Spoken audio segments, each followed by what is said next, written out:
these people will attach themselves to someone who they intellectually respect, right? This could be a partner or a friend or whatever. And because they attach themselves to this person, now they give this almost like strength, this energetic field that they own to whatever they're doing, and they just strengthen and safeguard whatever they're doing. And you have to be really careful with who you associate with, because you don't want to be safeguarding someone doing something, well, you don't agree with, or that doesn't align with your values or morals or whatever. So, number one thing for this, I would say, like, very harshly, stop fooling yourself. You don't have to be the smartest person in the room, and you're not, most likely, even though you can have a high degree of intellect.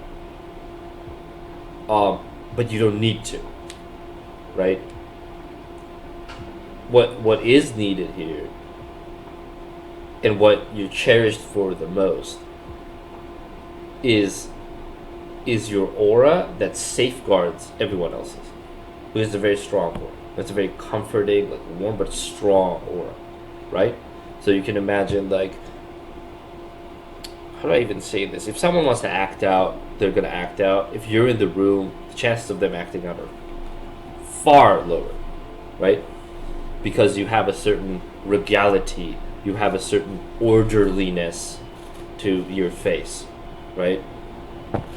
And that translates into your energy, obviously, 100%, 100%. So exemplify that, my friend. Exemplify that. The exemplify protection. Make people feel protected. Make people feel like they can express themselves around you. Make people feel like, kind of like, everything goes. Where kind of like, don't make them feel threatened, right? Or remove the elements in your surroundings that might make other people feel threatened. Everyone's gonna love you and respect you, and that's a wonderful role to be in. And your way of basically achieving, I would say, your role of achieving greatness by your own metrics will be through someone you can respect intellectually, but also make sure you respect them morally. And just, safeguard them, protect them, give them the safety, and provide for them, even if need be materially, for them to flourish, right?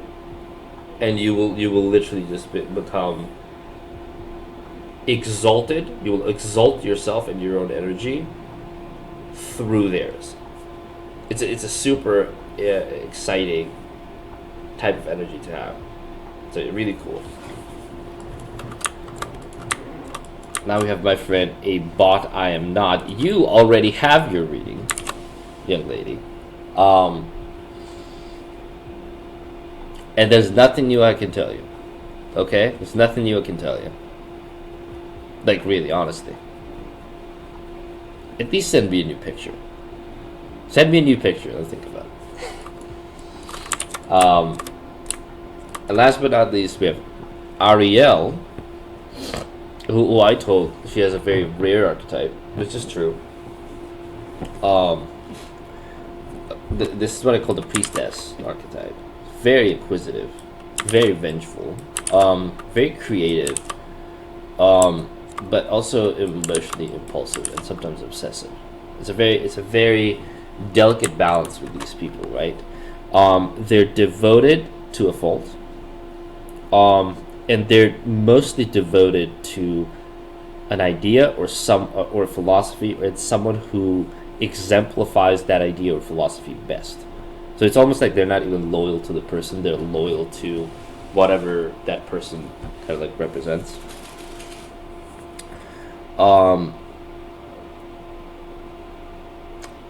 Yeah, the interesting thing with this one is they can become quite obsessive, and vengeful and inquisitive. They don't get access, right? Very interesting. They're very well spoken. They're very charismatic. They're like a natural attractor of people. They understand people really well. They understand psychology really well. If you sit, they do their work best like one on one, right? That's where they do their work best, and they're really good advocates. So they're like advocate for you and your philosophy and your knowledge, and they'll even work to like spread it and basically like empower you and spread your influence.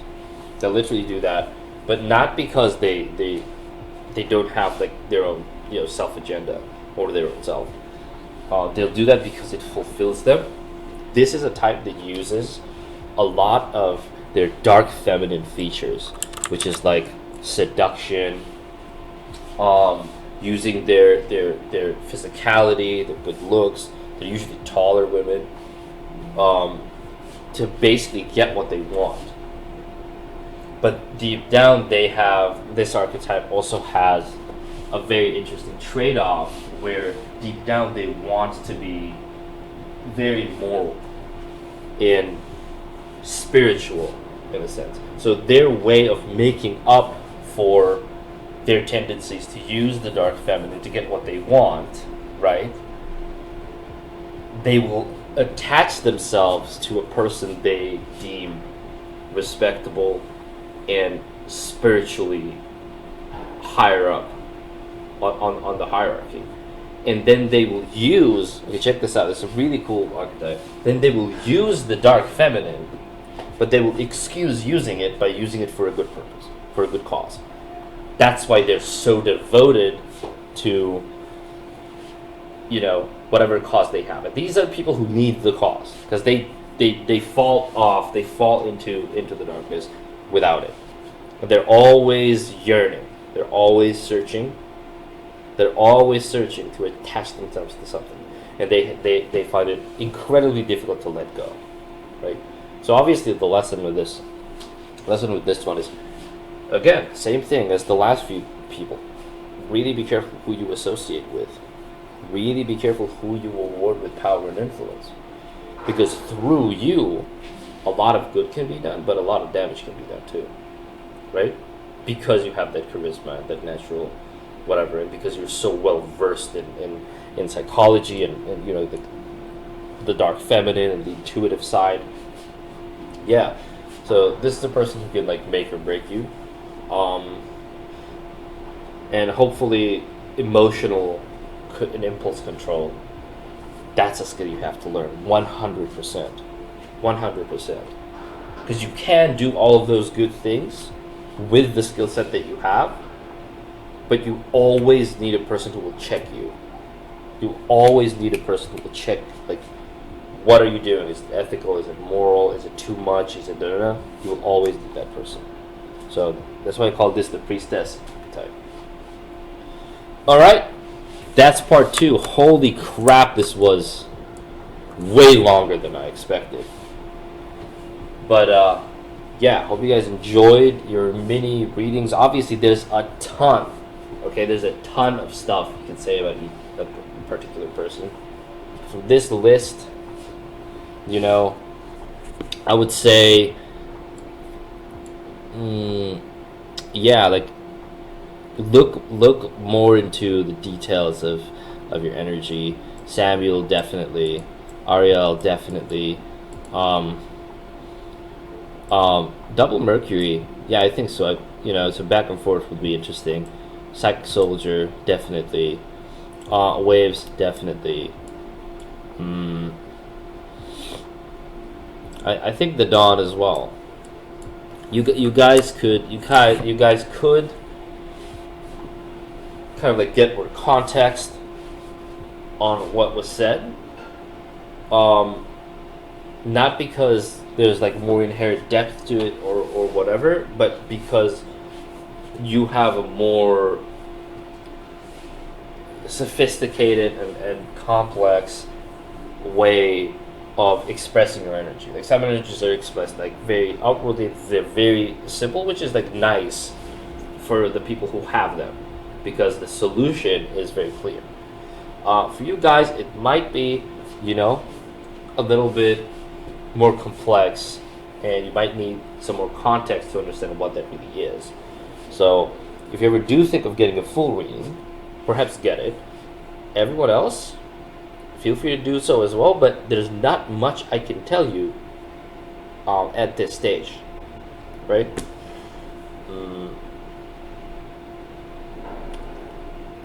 Yeah. So this is just kind of like the manual part of it, not the intuitive part of it.